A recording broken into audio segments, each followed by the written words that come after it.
I want you to try something with me right now, before we even begin this class. I want you to think of a simple sentence, something like, I am going to the market to buy some vegetables. Now here is my question for you. When that sentence appeared in your mind just now, did it appear in English, or did it first appear in your own language, and then you translated it, word by word, into English? Be honest with yourself. There is no shame in your answer. Almost every single struggling English speaker I have ever taught in over 20 years of teaching this language has told me the same thing. They think in their mother tongue first, then they search for the English words. Then they arrange those words into some kind of order. Then, and only then, they open their mouth to speak. And by the time all of that happens, the conversation has already moved on without them. This, my friend, is the single biggest reason why intelligent, educated, hard-working people who have studied English for years, sometimes for decades, still freeze up when they need to speak. It is not because you do not know enough words. It is not because your grammar knowledge is weak. I have met students who can recite grammar rules better than native speakers, who can write beautiful essays, who can score high marks on English tests, and yet the moment someone asks them a simple question in a real conversation, they stumble, they pause, they say and their mind goes completely blank. Why does this happen to such capable people? Because knowing English and thinking in English are two completely different skills. You can know a language and still not be able to build sentences in it automatically. Automatic sentence building is not about knowledge, it is about training. It is a mental muscle, and like any muscle, it needs to be exercised in the right way, consistently, until it becomes reflexive, until you do not have to think about how to say something, because your mind simply produces it, the way your legs simply walk, without you calculating each step. Today, in this masterclass, I am going to teach you exactly how to build that reflex. I am going to walk you through the mental architecture of automatic English speaking. We are going to dismantle the translation habit that has been silently sabotaging your fluency, and we are going to replace it with a completely different way of thinking, a way that so-called naturally fluent people use without even realizing it.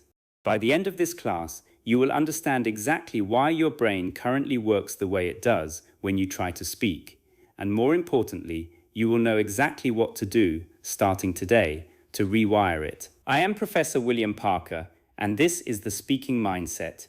Let us begin. Chapter 1. Why your brain insists on translating. Let us start by understanding the enemy before we try to defeat it. Translation in your head is not a bad habit that you picked up by accident. It is not laziness. It is not stupidity. It is actually your brain doing exactly what it is designed to do, which is to use the most efficient tool available to solve a problem. And for most of your life, your mother tongue has been that tool. It is the operating system your brain was built on. Every emotion you have ever felt, every memory you have ever formed, every complex thought you have ever had, was built using the architecture of your first language. So when you were taught English in school, what actually happened?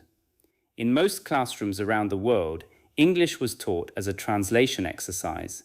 The teacher would say a word in English and then immediately give you the meaning in your own language. You memorized vocabulary lists that were essentially bilingual dictionaries. You learnt grammar rules by comparing English structures to the structures of your native language. Every single lesson reinforced one basic pattern in your brain. English word connects to native language word connects to meaning. English was never taught as a direct pathway to meaning. It was taught as a detour through your first language. This is why, even after years of study, your brain still runs this old pathway automatically. When you hear or need to produce an English sentence, your brain does not go directly from the idea to the English words. It goes from the idea to your native language, then from your native language to English. This detour takes time, it takes mental energy, and under pressure, like in a real conversation where someone is waiting for your response, this extra step causes exactly the kind of freezing and hesitation that so many of you experience. Now here is something important I want you to understand. This translation habit was actually useful to you at one point. In the earlier stages of learning English, translation is not a bad strategy. It helps you understand meaning when you have nothing else to rely on. If someone says a new word and you have no idea what it means, translating it into your own language is a perfectly reasonable way to learn it for the first time. The problem is not that you used translation as a beginner. The problem is that you never transitioned away from it. You got stuck at a stage that was meant to be temporary, and it became permanent because nobody ever taught you how to move past it. Think of it like training wheels on a bicycle. When a child first learns to ride a bicycle, training wheels are incredibly helpful. They prevent the child from falling, they build confidence, they allow the child to get used to pedaling and steering. But if that child never removes the training wheels, they will never learn true balance. They will never experience real cycling. They will always be dependent on that extra support. And worse, that support will actually prevent them from developing the skill they are trying to learn. Translation is your training wheels. It served its purpose, but if you keep relying on it, it will permanently block you from developing genuine, automatic English fluency. Another reason your brain clings to translation is what I call the safety instinct. Speaking a foreign language in front of other people is, for many adults, an emotionally risky act. There is a fear of making mistakes, a fear of sounding foolish, a fear of being judged. Translation feels safer because it feels more controlled. When you translate, you feel like you are checking your work before you say it. You feel like you are reducing the risk of error. But here is the irony. This safety behavior is actually what causes most of your errors and most of your hesitation. Because translation takes time, and while you are busy translating, you lose your natural rhythm, you lose eye contact, you lose the flow of the conversation, and the resulting sentence often sounds stiff and unnatural anyway, because you are literally translating structures from a language that does not follow English rules. I want you to also understand something about how languages differ from each other in their deep structure. Every language organizes thought differently. The order of words, the way time is expressed, the way subjects and objects relate to verbs, all of this varies enormously between languages. When you translate directly, you are trying to force the thought pattern of one language into the word pattern of another, and this creates friction.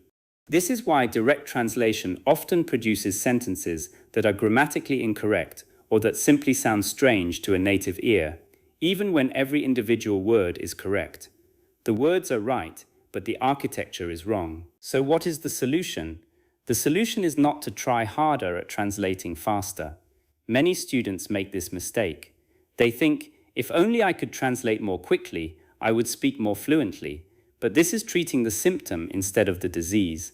The real solution is to eliminate the translation step entirely, to build a direct connection between ideas and English sentences without your native language acting as a middleman at all. This is exactly what we are going to work on together throughout this masterclass, and in this first chapter, I simply wanted you to deeply understand why this happens, because understanding the mechanism behind a problem is always the first step to solving it. You cannot fix what you do not understand, and now you understand. Chapter 2: The Myth of Vocabulary and the Truth About Patterns. I meet so many students who tell me, Professor Parker, I need to learn more vocabulary before I can speak fluently.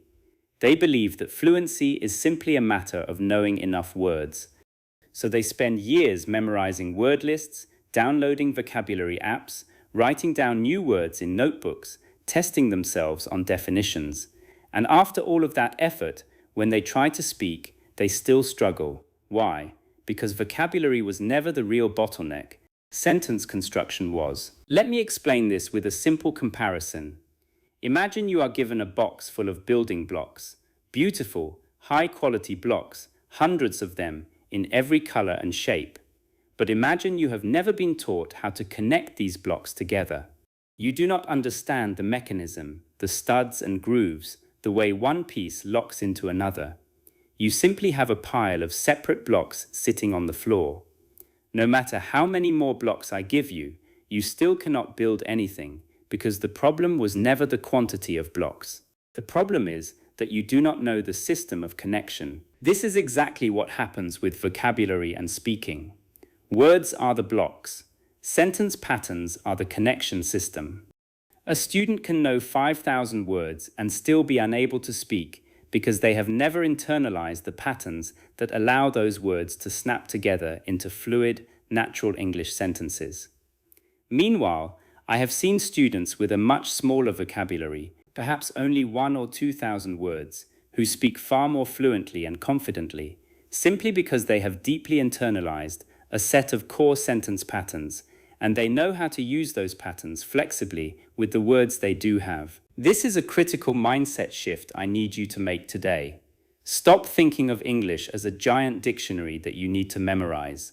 Start thinking of English as a set of reusable frameworks, patterns that repeat over and over again, into which you can insert different words depending on what you want to say. Once you learn a pattern, you do not need to learn it again for every new topic. You simply change the vocabulary inside the pattern, and the pattern itself becomes automatic. Let me give you a concrete example. Consider the pattern, I am going to plus verb. This single pattern can express an almost unlimited number of ideas. I am going to eat, I am going to travel, I am going to call my brother, I am going to finish this project by Friday. I am going to explain why this happened. The grammatical shape never changes, only the content inside it changes. Once your brain has fully automated this pattern, you never have to think about the grammar again. You simply think about what you want to say, and the pattern handles the how. Now consider how differently this works compared to translation. If you translate directly from your native language, you might have to think about verb conjugation rules, tense agreement, word order, and vocabulary all at the same time, every single time you speak. But if you have internalized the pattern, I am going to plus verb, as a single automatic unit, all of that grammatical processing has already been done in advance. Your brain does not need to reconstruct the grammar every time. It simply retrieves the pattern and fills in the blank. This is the fundamental difference between someone who is struggling to speak and someone who speaks with ease. It is not vocabulary, it is pattern automation. Linguists who study how children acquire their first language have observed something fascinating. Children do not learn grammar rules explicitly. No one sits a 2-year-old down and explains the present continuous tense. Instead, children absorb patterns through massive amounts of exposure and repetition, and eventually those patterns become so deeply embedded that the child can produce grammatically correct sentences they have never heard before, simply by applying the pattern to new content. This is exactly the mechanism we want to recreate for you as an adult learner, except we are going to do it more efficiently, because unlike a child, you already understand the concept of grammar, you already have the discipline to practice deliberately, and you already have real communicative needs that will motivate your practice. I want you to start seeing English sentences differently from today onward. Instead of seeing a sentence as a string of individual words that must each be translated and placed correctly, I want you to see it as an instance of a pattern. When you hear a native speaker say something, instead of just noting the meaning, ask yourself, what pattern is this? What is the underlying frame? If I wanted to say something completely different, but use this same frame, what would that sound like? This kind of pattern awareness is one of the most powerful shifts you can make in your entire learning journey, and we will be building on it throughout every remaining chapter of this masterclass. Chapter 3. The 4 core sentence engines you must automate. Now that you understand the power of patterns over pure vocabulary, I want to introduce you to what I call the 4 core sentence engines. These are the fundamental structural categories that make up the vast majority of everyday spoken English. If you can automate these 4 engines, meaning you can produce them instantly and correctly without conscious thought, you will already be able to express the overwhelming majority of what you need to say in daily conversation, no matter what topic comes up. The first engine is the identity and description engine. This is built around the verb to be and its various forms, and it allows you to state who or what something is, or describe its qualities. I am a teacher. She is tired. They are ready. This is important. The weather was terrible yesterday. This engine seems simple, almost too simple to dedicate attention to.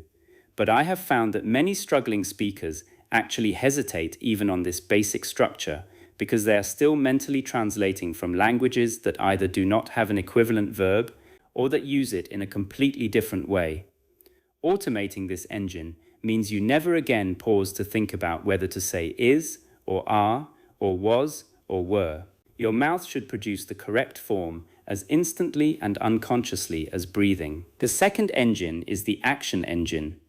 This is where you describe what someone does, is doing, did, or will do. I work every day. She is cooking dinner right now. We visited our grandparents last weekend. He will call you tomorrow.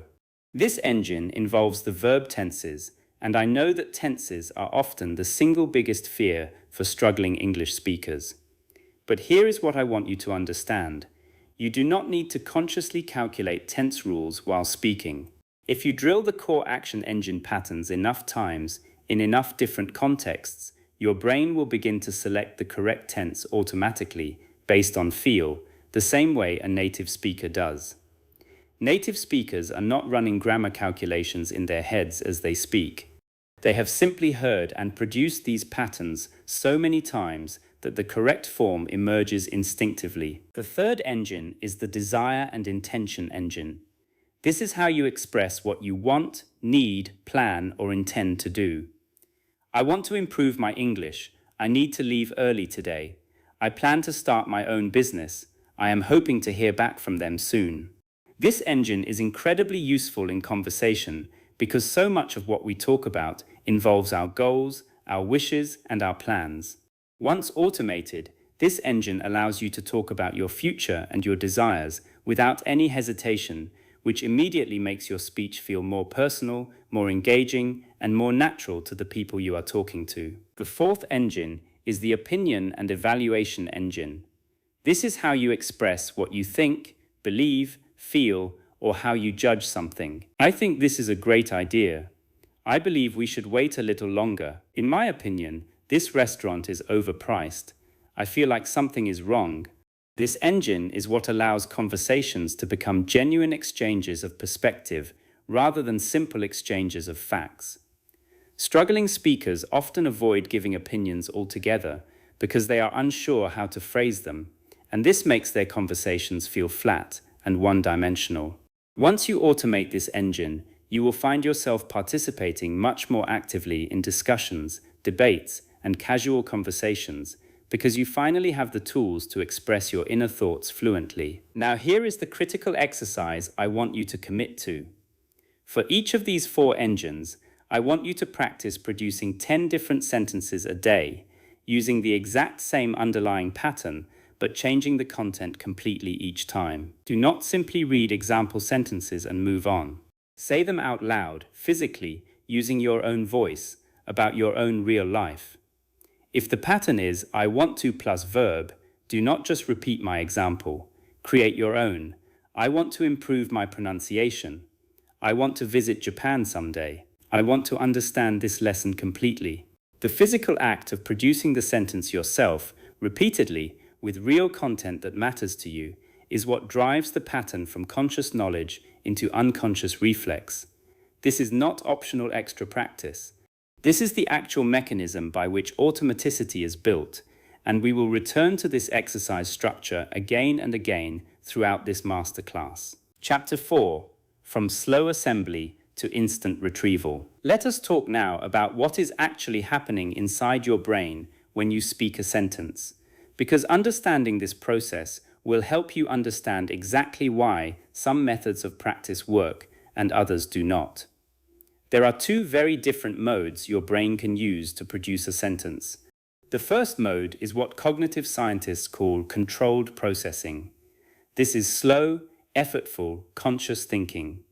It requires you to actively hold information in your working memory, manipulate it according to rules, check it for errors, and then execute it.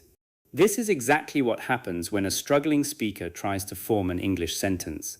They are consciously thinking through vocabulary, grammar rules, and word order, one step at a time, like someone solving a math problem on paper. The second mode is what is called automatic processing.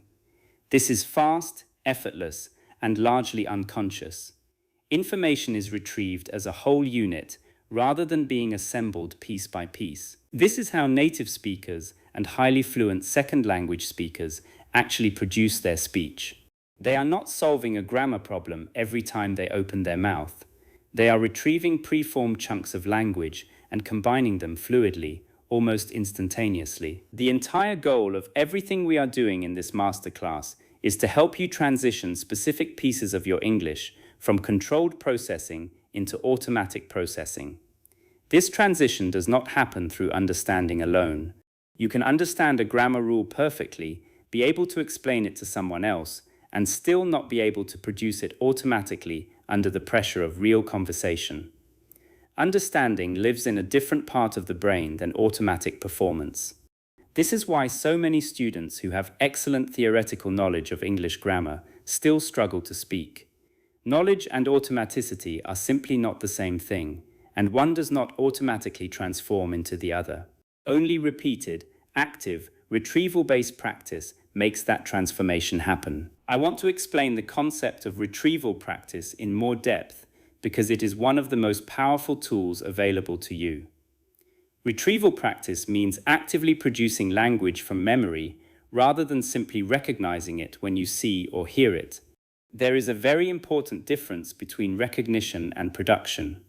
When you read an English sentence and understand it, you are using recognition. Your brain is matching the input to something it already knows.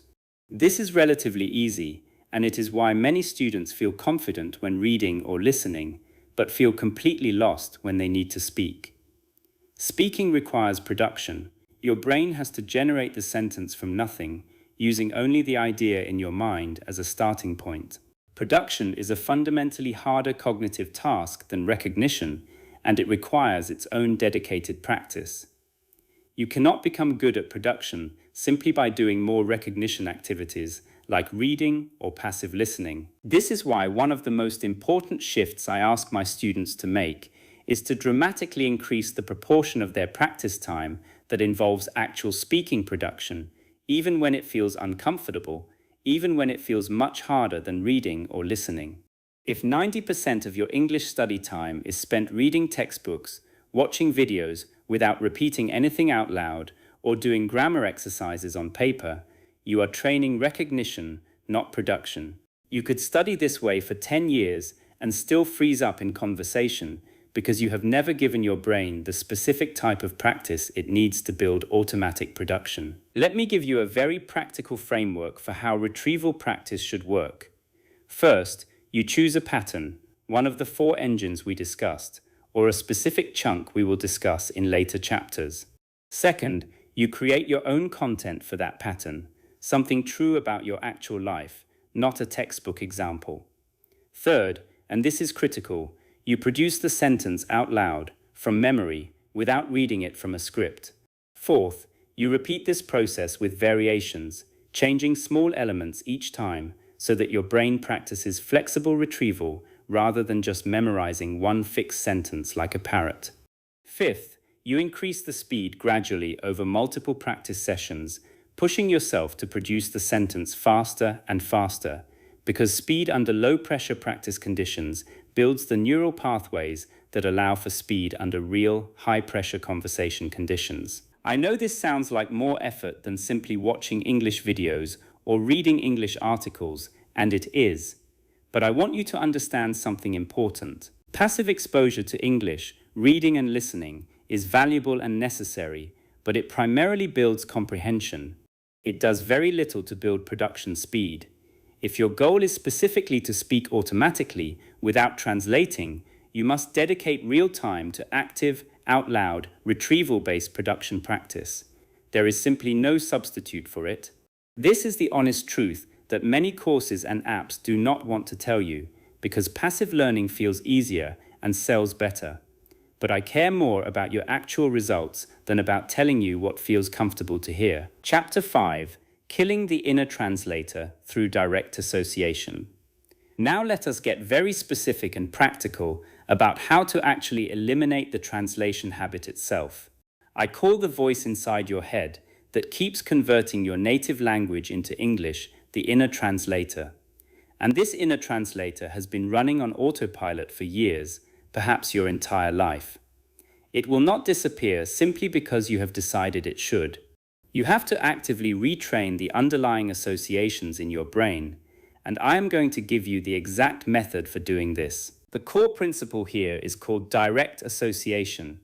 This means connecting English words and structures directly to images, feelings, actions, and concepts, completely bypassing your native language as the middle step. Right now, when you learn a new English word, what likely happens is this. You see the English word, you think of the word in your native language, and then you think of the actual concept. There are two steps between the English word and the real meaning. Our goal is to eliminate the middle step entirely, so that the English word connects directly to the concept, image, or feeling, with nothing in between. Here is a practical technique to build this direct association. When you learn a new word or pattern, do not simply write down its translation. Instead, immediately create a personal, sensory connection to it. If you are learning the word exhausted, do not just write down the equivalent word in your language. Instead, close your eyes for a moment and remember a specific time when you genuinely felt exhausted. Recall the physical sensation, the heaviness in your body, the desire to sleep, the specific situation you were in. Now attach the English word directly to that memory and that feeling. When you do this consistently, the English word begins to trigger the feeling and the memory directly, without your native language acting as a translator in between. This same technique applies to sentence patterns, not just individual words.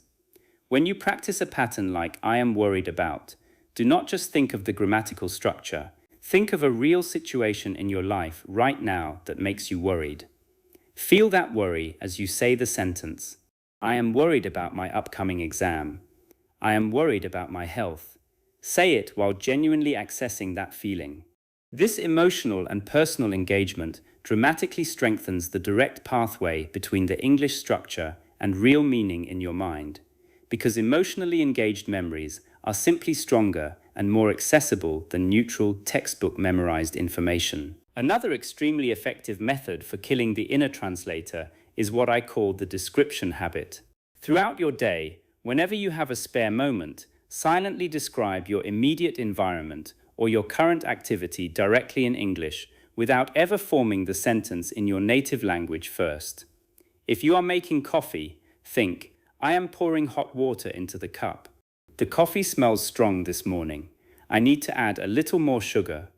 Do this constantly, in small moments throughout your day. While waiting for a bus, while walking somewhere, while doing household chores, the goal is not perfection. The goal is repetition of the direct pathway, thought forming immediately in English, without a detour through your native language. I also want to address a common fear many students have at this stage, which is the fear of thinking incorrectly in English. Some students avoid this direct thinking practice because they worry they will practice mistakes and reinforce bad habits. I want to reassure you completely on this point. In the early stages, some of your direct English thoughts will contain errors, and this is completely fine and expected. The goal at this stage is not grammatical perfection. The goal is building the neural habit of direct connection, bypassing translation entirely.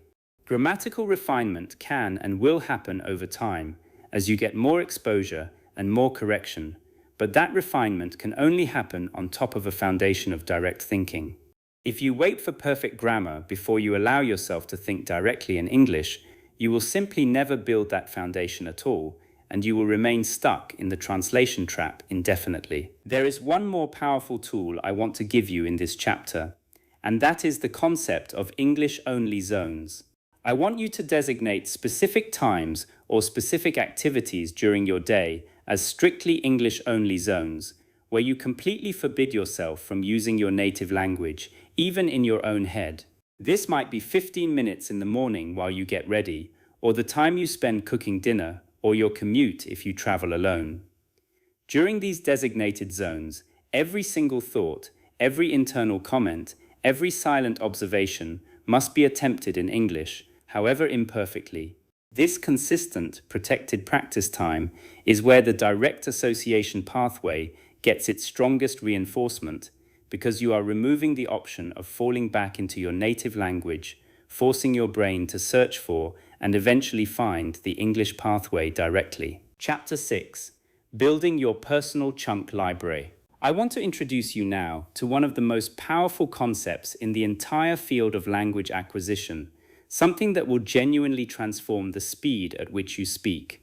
This concept is called chunking, and it refers to the fact that fluent speakers do not actually build every sentence from individual words. Instead, they store and retrieve entire pre-assembled phrases called chunks or lexical chunks as single units, the same way you might retrieve your own name or your home address instantly without constructing it from scratch each time. Think about how you use your native language. When you want to greet someone, you do not consciously assemble the greeting from individual grammatical components. The greeting simply appears whole and complete because you have said it thousands of times before and it now exists in your mind as a single retrievable unit. This is exactly how fluent English speakers handle enormous portions of their everyday speech. Phrases like "as far as I know," "to be honest with you," "it turns out that," "the thing is," "if I were you," "I couldn't agree more." These are not built word by word in the moment of speaking. They are stored and retrieved as complete chunks, instantly, with zero grammatical calculation required. This is enormously important for you, because it means that a huge part of becoming a fast, automatic English speaker is not about learning more grammar rules at all. It is about accumulating a rich personal library of these ready-made chunks so that when you speak, you are simply selecting and connecting pre-built pieces rather than manufacturing every single word combination from raw materials in real time. This dramatically reduces the cognitive load of speaking, which is exactly why fluent speakers can talk so quickly and effortlessly, while struggling speakers labor over every sentence. So how do you build this chunk library deliberately?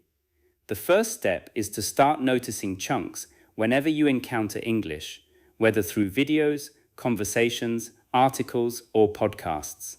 Train yourself to stop paying attention only to individual words and start noticing multi-word combinations that repeat frequently and that function as a single unit of meaning.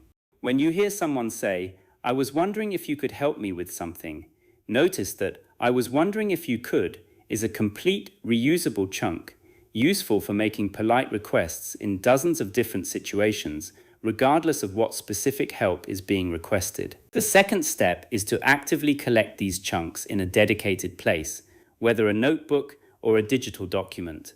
But I want to be very clear about something important. Collecting chunks by writing them down is only the first, smallest part of the process. The real work, the work that actually builds automaticity, is using each chunk repeatedly, out loud, with your own varied content until it becomes second nature. I recommend a minimum of 10 separate practice repetitions for any new chunk, each time with different specific content, spread across at least 3 different practice sessions, ideally on different days, because spaced repetition across multiple sessions builds far stronger long-term retention than cramming all repetitions into a single sitting. The third step is to prioritize high-frequency, high-utility chunks over rare or overly specific ones. Many students waste time memorizing unusual idioms or obscure expressions that they will rarely use, while neglecting the extremely common functional chunks that appear constantly in everyday conversation. I want you to focus your chunk collecting energy on categories like these: chunks for giving opinions, chunks for agreeing and disagreeing politely, chunks for asking for clarification, chunks for expressing uncertainty, chunks for softening statements to sound more natural and less blunt, chunks for transitioning between ideas in a conversation, and chunks for expressing feelings and reactions. These functional categories appear in nearly every single conversation you will ever have in English, regardless of the specific topic being discussed, which makes them incredibly high value for your limited practice time. Let me give you an important insight about why chunks are so powerful specifically for eliminating the translation habit. When you translate word by word from your native language, you are essentially trying to reconstruct chunks that already exist naturally in English, but you are building them backwards from individual translated words rather than retrieving them as pre-existing units. This is inefficient and error-prone because your native language chunks and English chunks rarely match up piece by piece. However, if you have already stored the equivalent English chunk directly as a whole unit in your memory, you never need to go through this word-by-word reconstruction process at all. You simply retrieve the chunk directly, the same way native speakers do, completely bypassing the translation mechanism that has been slowing you down. I want to leave you with one final practical exercise for this chapter, something I call chunk hunting. For the next 30 days, I want you to identify and collect at least 3 new chunks every single day from whatever authentic English input you are consuming. But more importantly, before moving on to new chunks each day, I want you to actively use at least 5 chunks from your existing collection out loud with new personal content. This ensures that your chunk library does not simply grow in size without ever being activated. A library of chunks that you have written down but never practiced out loud will not help your speaking at all. It is the active, repeated, spoken use of these chunks that transforms them from written notes into automatic speech. Chapter 7. The Silent Rehearsal Method. I want to share with you now a technique that I have used with hundreds of my students over the years, one that consistently produces remarkable results, and yet it is a technique that almost nobody talks about in mainstream English courses. I call it the Silent Rehearsal Method, and it is based on a simple but profound truth. Your brain does not fully distinguish between vividly imagined speech and actual spoken speech in terms of the neural pathways being strengthened. This means you can build real speaking automaticity even in moments when you cannot physically speak out loud, such as when you are in a public place, at work, or anywhere where speaking aloud would be inappropriate. Here is how the silent rehearsal method works. Throughout your day, whenever you find yourself in a situation where you cannot speak out loud, I want you to mentally rehearse full English responses to real or imagined situations with as much vividness and detail as possible. This is different from simply thinking about what you would say in a vague, abstract way. I want you to actually construct the complete sentence, word for word, in your mind, as if you were truly speaking it, including the natural rhythm, stress, and intonation you would use if you were speaking aloud. For example, imagine you are sitting on a train and you know that later today you will need to explain to a colleague why a project was delayed. Instead of simply thinking vaguely about the explanation in your native language, use this quiet time to mentally rehearse the entire explanation in English, sentence by sentence, as vividly and completely as you can. Imagine yourself actually saying these words to your colleague. Imagine their face, their reaction, the room you will be in. This vivid mental rehearsal activates many of the same neural circuits that actual speaking activates, and it gives you enormously valuable additional practice time that would otherwise be completely wasted. This technique is particularly powerful for a very specific reason. Struggling speakers often fail in real conversations not because they lack the language knowledge, but because they are encountering the specific sentence for the very first time in that high-pressure moment. If you have already mentally rehearsed a similar sentence multiple times beforehand, even silently, you are no longer producing it for the first time under pressure. You are simply retrieving something that already has a partially built pathway in your brain, which dramatically reduces hesitation and increases fluency in the actual moment. I recommend using silent rehearsals specifically to prepare for predictable upcoming situations in your life. If you know you have a meeting tomorrow, mentally rehearse, in full English sentences, what you might need to say.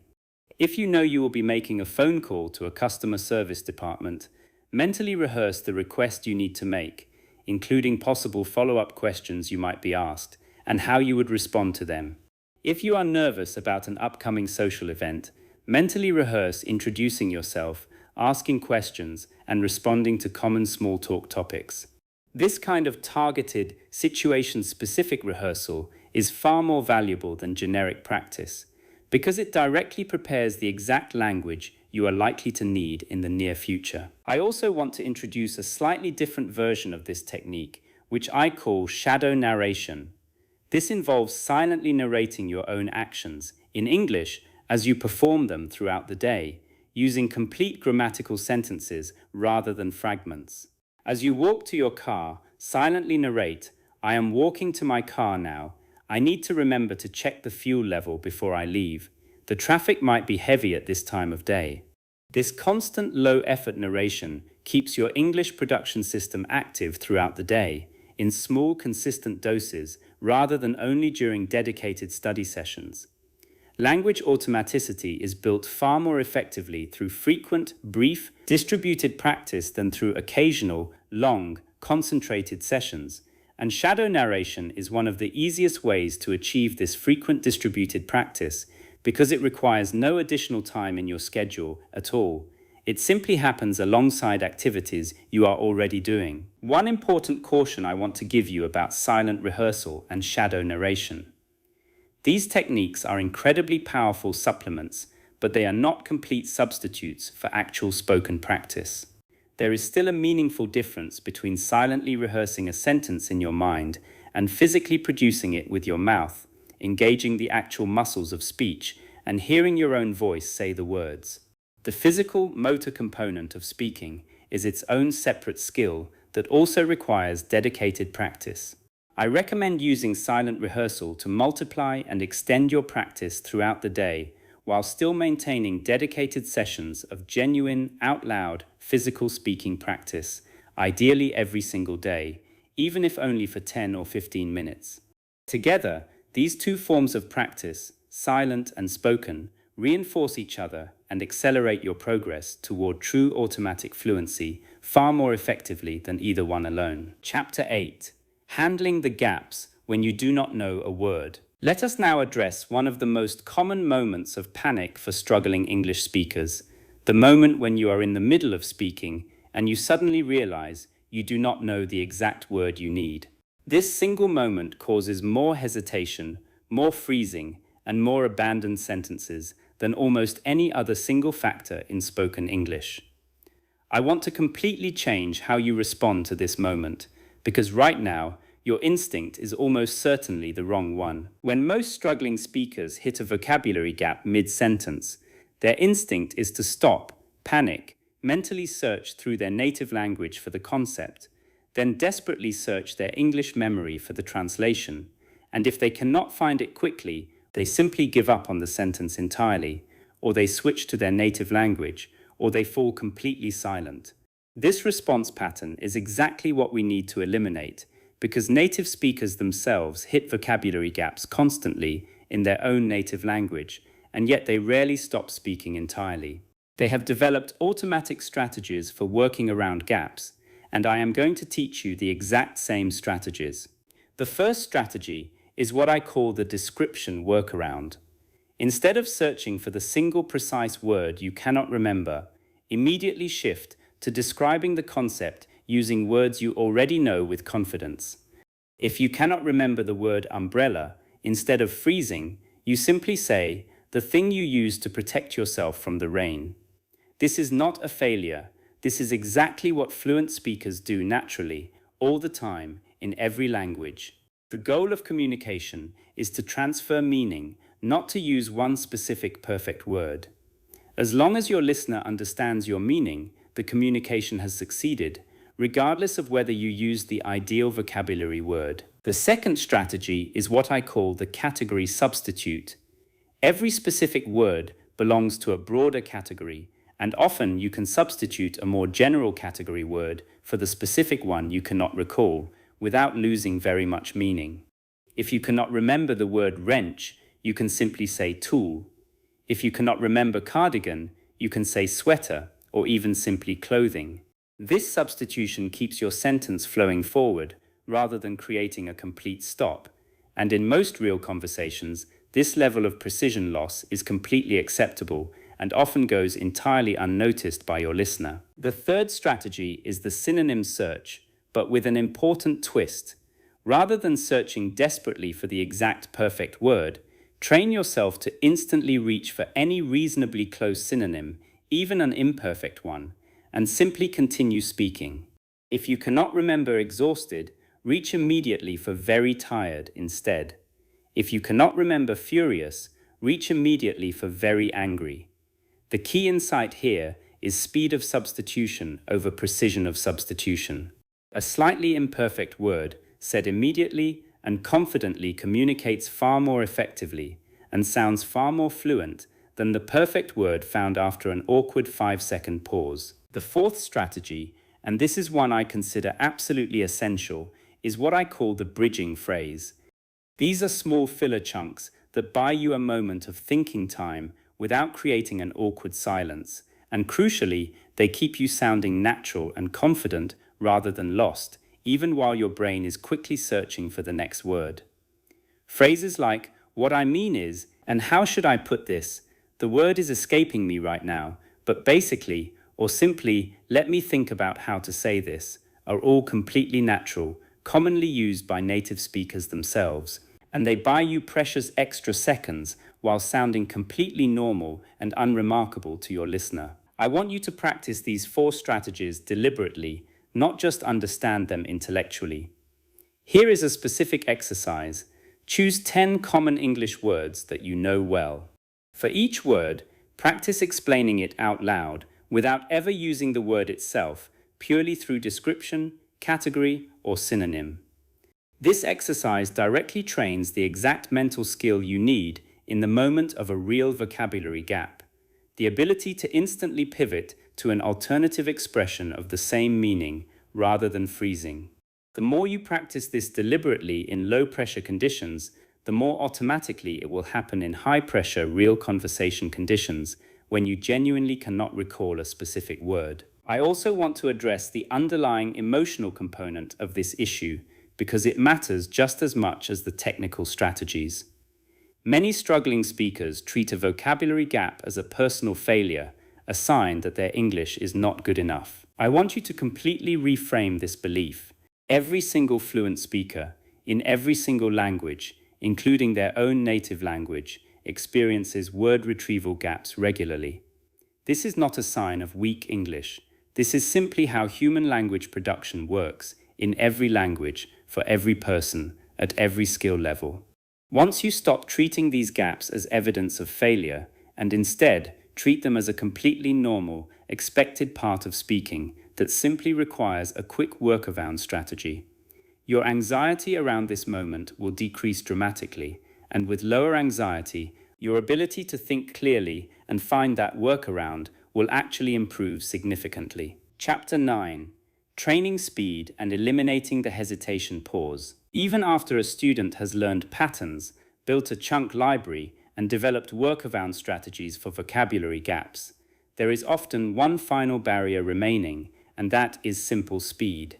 Many students can eventually produce a correct English sentence, but it takes them far too long to do so, and this extended pause, even if the final sentence is grammatically perfect, still creates an impression of hesitancy and disrupts the natural flow of conversation. In this chapter, I want to specifically address how to train raw speaking speed, because speed itself is a trainable skill, separate from accuracy or vocabulary knowledge. The first principle to understand is that speed comes from reducing the number of decisions your brain has to make in real time, not from thinking faster. A slow speaker is not necessarily someone with a slow brain.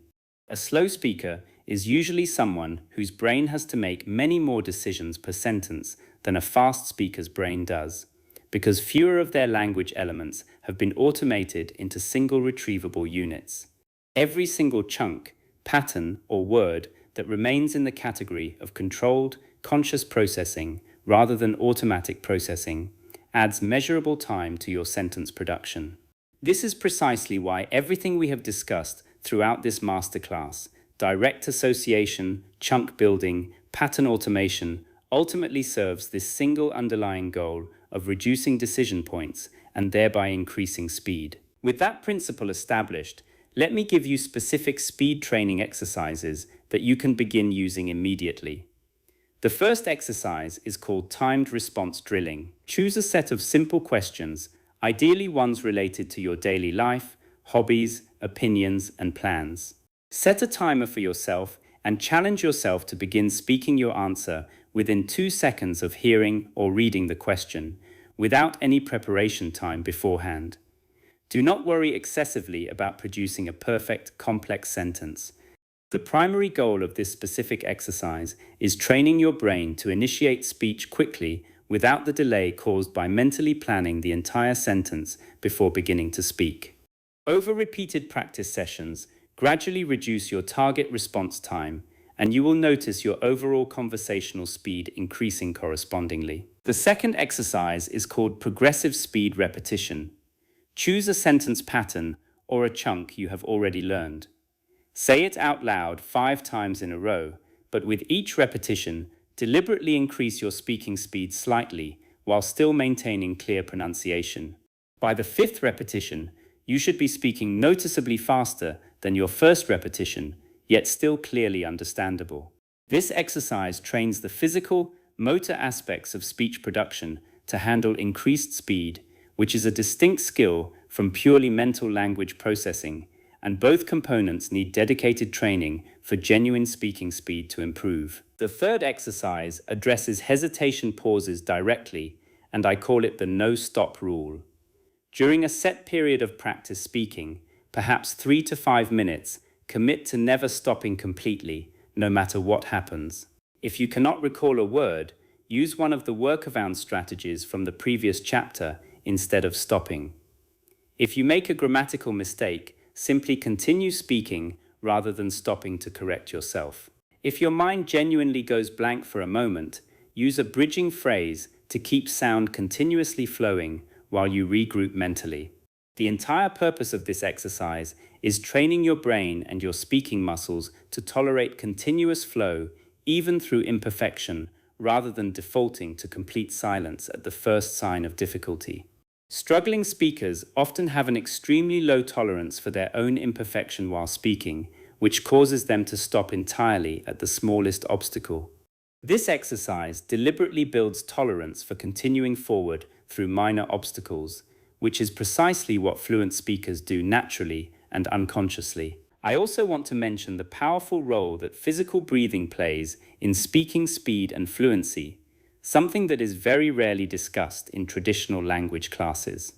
When students feel anxious about speaking, their breathing often becomes shallow and irregular, and this physically restricts the airflow needed for smooth, continuous speech production.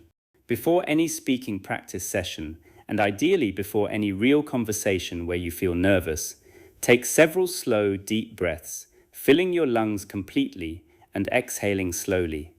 This simple physical practice calms your nervous system, which in turn allows your cognitive resources to focus more fully on language production rather than managing anxiety.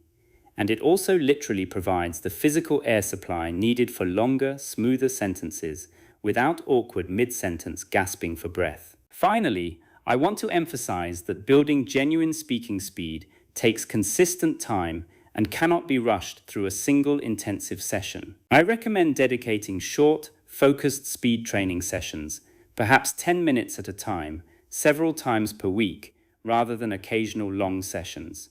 Speed, like all forms of automaticity we have discussed throughout this masterclass, is built through frequent, repeated, active practice, not through occasional bursts of intense effort followed by long gaps of inactivity. Consistency, even in small daily doses, will produce far greater improvement in your speaking speed than sporadic, irregular practice, no matter how intense those irregular sessions might be. Chapter 10. Your 30-day automation plan. We have covered an enormous amount of material together in this masterclass, and I know that absorbing all of it at once can feel overwhelming. So in this final chapter, I want to bring everything together into a single, clear, practical plan that you can begin following starting today. This is not a plan that requires hours of your time every day. It is designed to fit into the natural gaps of your existing daily life, because I know that most of you are busy people with jobs, families, and countless other responsibilities. Automatic fluency is built through consistency and correct method, not through unrealistic amounts of free time that most adult learners simply do not have. Here is your daily structure. Each day, I want you to complete 4 short components, which together should take no more than 30 to 40 minutes total, though you can certainly do more if your schedule allows it. The first component is pattern drilling, taking about 10 minutes. Choose one of the 4 core sentence engines we discussed in Chapter 3, the identity engine, the action engine, the desire engine, or the opinion engine, and produce 10 original sentences using that pattern, out loud, about your own real life. Rotate through the 4 engines across the week, so that each one receives dedicated practice multiple times. The second component is chunk activation, taking about 10 minutes. Review your growing chunk library from Chapter 6 and select 5 chunks to actively practice out loud, each with new, personal content that you create in the moment. Additionally, spend a few minutes hunting for 1 to 3 new chunks from any English content you consume that day, adding them to your collection for future practice. The third component is direct association practice, taking about 10 minutes, drawing from Chapter 5. Spend this time in an English-only zone, silently or quietly narrating your thoughts, feelings, and immediate environment directly in English without any translation step. This can be combined naturally with an existing daily activity, such as your morning routine or your commute, so it does not require completely separate dedicated time. The fourth component is speed and gap training, taking about 10 minutes, drawing from Chapters 8 and 9. Practice the timed response drilling exercise with a set of self-generated questions, and practice at least one instance of the description workaround or synonym search strategy for a word you genuinely do not know, deliberately pushing yourself past the vocabulary gap rather than stopping. Beyond this daily 30 to 40-minute core practice, I want you to integrate the silent rehearsal and shadow narration techniques from Chapter 7 throughout your entire day, during moments when you cannot actively speak out loud, such as during your commute, while doing chores, or during any other passive moment.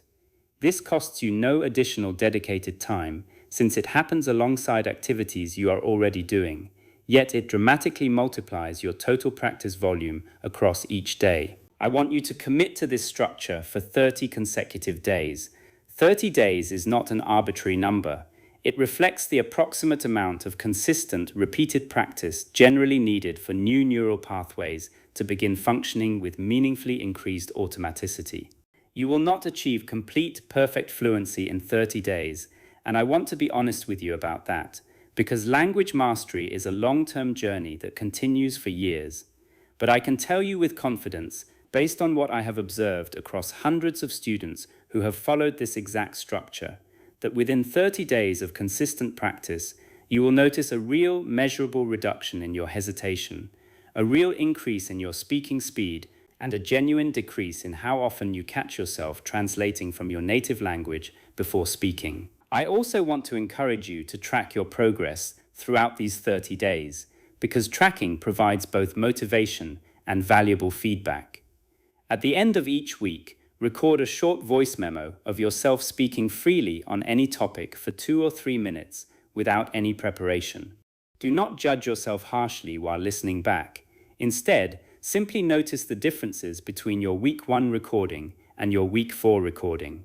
Most students are genuinely surprised by how much smoother, faster, and more natural their later recordings sound, especially because progress that happens gradually, day by day, is often invisible to us in the moment and only becomes clearly visible when we compare distant points in time. Finally, I want to leave you with the single most important mindset shift from this entire masterclass, because if you remember nothing else, I want you to remember this. Automatic English speaking is not a talent that some people are born with and others are not. It is not a mysterious gift possessed only by naturally gifted language learners. It is a trained skill built through the specific type of practice we have discussed throughout this class: active production, direct association, chunk retrieval, and speed training, applied consistently over time. Every single fluent speaker you have ever admired, whether a native speaker or a successful second language learner, built their fluency through exactly this kind of repeated, active practice, whether they did so consciously and deliberately or simply through years of accumulated natural exposure and use. You now have the exact method that many fluent speakers stumbled upon accidentally through years of trial and error. You do not need years of accident and guesswork. You have a clear, structured path in front of you, starting today. The only remaining variable is your consistency in walking that path. I have taught this method to students who struggled for decades before finding it, and I have watched their confidence and fluency transform within months of consistent application. There is absolutely no reason your story cannot be the same. Chapter 11. The mindset shifts that make or break your progress. Before I let you go today, I want to spend some time on something that is rarely discussed in language courses, but that I have come to believe is just as important as any technique we have covered so far. I am talking about the internal mindset that either supports or sabotages everything we have built together in this masterclass. You can have the perfect method, the perfect exercises, the perfect daily plan, and still fail to make progress if the beliefs running quietly in the background of your mind are working against you. So let us bring some of those beliefs into the light, examine them honestly, and replace the ones that no longer serve you. The first mindset trap I want to address is what I call the perfectionism trap. Many of my students, especially those who were excellent students in school, carry a deep belief that speaking English with any mistake at all is a form of failure. This belief was often built over years of English classes where mistakes were marked in red ink, where grammar tests measured your worth as a learner, where a wrong answer meant a lower grade. This educational history creates a powerful emotional association between English mistakes and personal inadequacy. But real spoken communication does not work like a grammar exam. In real conversation, a sentence with a small grammatical error, spoken confidently and understood clearly, is a complete success.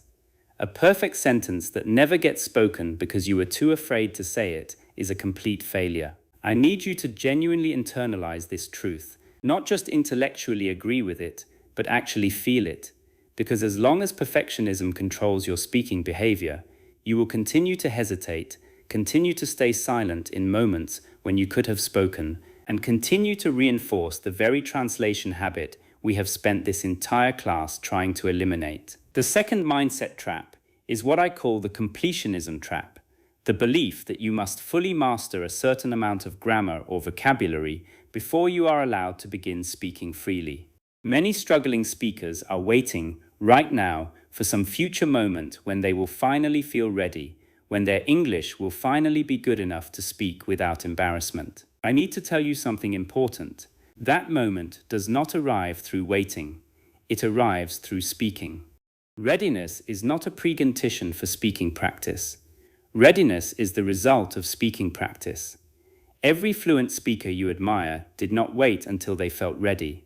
They spoke while feeling unready, repeatedly, until the discomfort gradually decreased and the readiness gradually increased. If you are waiting for readiness before you start applying everything in this masterclass, I want you to release that belief right now, today, and begin practicing exactly where you are with exactly the English you currently have. The third mindset trap is comparison, specifically comparing your spoken English to that of native speakers or to other learners who seem to progress more quickly than you. This comparison is almost always unfair and inaccurate because you are comparing your visible struggle to someone else's polished output without seeing the years of their own struggle that came before. Every fluent speaker had a version of themselves at some point in the past who sounded exactly like you sound right now, hesitant, translating, searching for words. Comparison with others provides no useful information about your own progress. The only comparison that matters is comparing your current self to your own past self, which is exactly why I encouraged you in the previous chapter to record and review your own voice over time. That is the only comparison capable of accurately showing you your real progress. The fourth mindset trap is what I call outcome fixation, focusing so intensely on the distant goal of complete fluency that you lose sight of and fail to appreciate the small daily wins along the way. Automatic fluency is built through thousands of small repetitions, and if your entire attention is fixed on some distant finish line, you will experience the entire journey as frustrating and slow because that finish line always remains far away, no matter how much progress you make. I want you to instead adopt what I call process focus. Each day, your only goal is to complete your daily practice components with genuine effort and attention. That is it. That is the entire goal for any given day. If you complete your daily practice, that day is a success, regardless of how fluent you still feel or do not feel. Trust the process, trust the accumulation, and allow the distant outcome to take care of itself as a natural result of consistent daily process. I also want to talk about the role of identity in language learning, because this is something that profoundly affects long-term success, yet is almost never addressed directly. Many struggling speakers unconsciously hold an identity of themselves as someone who is bad at English, someone who struggles with languages, someone who is simply not a natural speaker. This identity, even if it was formed years ago based on painful classroom experiences or critical comments from others, continues to quietly shape your behavior today. If your internal identity says, "I am not good at speaking English," then every hesitation, every mistake, every moment of silence becomes evidence that confirms this identity. And your brain, seeking consistency, will continue producing behavior that matches this self-image. I want you to consciously begin constructing a new identity, starting today. Not through empty positive thinking or unrealistic self-praise, but through the accumulation of small, real evidence. Every single time you complete a practice session, you are collecting evidence for a new identity, someone who is actively training themselves to speak English automatically. Every single time you push through a vocabulary gap, instead of falling silent, you are collecting evidence that you are someone who keeps speaking under pressure. Identity change happens gradually, through accumulated action, not through a single decision or a single motivational moment. The 30-day plan I gave you in the previous chapter is not only building linguistic automaticity in your brain, it is simultaneously building a new identity, action by action, day by day, evidence by evidence. I also want to address something practical about dealing with setbacks, because they will happen, and how you respond to them will significantly determine your long-term success. There will be days when you feel like you have made no progress at all, days when a conversation goes badly and you fall right back into old translation habits, days when you skip your practice entirely due to a busy schedule or low motivation. This is completely normal and happens to every single learner without exception. The critical factor is not whether setbacks happen, because they always will. The critical factor is how quickly you return to your practice after a setback. Struggling speakers who eventually succeed are not the ones who never have a bad day or a missed practice session. They are simply the ones who return to practice the very next day without allowing one missed day to spiral into a week and then a month of complete abandonment. I want you to commit right now that whenever you miss a practice day for any reason, you will simply resume the very next day without guilt, without self-criticism, and without treating the missed day as evidence of failure. A single missed day is meaningless in the context of a genuine long-term practice. Only complete, permanent abandonment is meaningful, and I am asking you to simply refuse to permanently abandon this practice, no matter how many individual days get missed along the way. Finally, I want to talk briefly about finding genuine enjoyment within this process, because motivation that is based purely on discipline and willpower tends to fade over time, while motivation that is connected to genuine enjoyment tends to sustain itself naturally, almost without effort. I encourage you to connect your English practice to topics and activities that you already genuinely find interesting or enjoyable in your own life. If you love cooking, practice your pattern drilling and chunk activation using cooking-related content. If you are passionate about a particular sport, a particular type of music, a particular hobby, weave that passion directly into your daily English practice sentences. When your practice content connects to your genuine interests and values, the entire experience shifts from feeling like an obligation to feeling like a natural extension of things you already care about. And this shift alone can be the difference between a practice routine that fades away after 2 weeks and one that becomes a permanent, sustainable part of your life. Closing words. We have covered an enormous journey together in this masterclass, from understanding exactly why your brain insists on translating, through the deep mechanics of patterns, chunks, direct association, silent rehearsal, vocabulary gap strategies, speed training, and finally the internal mindset shifts that determine whether all of this technical knowledge actually translates into real, lasting change in your daily life. I want you to know that everything I have shared with you today comes from genuine, real-world observation of what actually works for real students, not from theory alone. I understand that the struggle to speak English automatically, without that exhausting internal translation process, has likely caused you real frustration, perhaps for years, perhaps even for decades. I understand the particular pain of knowing that you are intelligent, that you have knowledge and ideas worth sharing, and yet feeling unable to express them fluently in the moment when it matters most. I want you to know that this struggle is not a reflection of your intelligence or your capability. It is simply the predictable result of training methods that were never designed to build automatic speech in the first place. Now that you understand the correct method, the outcome can be entirely different. I want you to take just one action immediately after finishing this video, before the motivation of this moment fades away, as motivation naturally does over time. Choose just one exercise from everything we discussed today, perhaps the pattern drilling from Chapter 3 or the chunk collection from Chapter 6, and complete it right now, today, in the next few minutes. Do not wait for tomorrow. Do not wait for a more convenient moment. Do not wait until you have reviewed this entire masterclass a second time. The single most important factor in your success is beginning, immediately, with real action, however small. This has been Professor William Parker, and this has been the Speaking Mindset. I will see you in the next class, where we will continue building on everything we have established here today. Until then, remember, do not wait for perfect English before you start speaking directly in English. Speak imperfectly, speak directly, and speak consistently, and true automatic fluency will follow.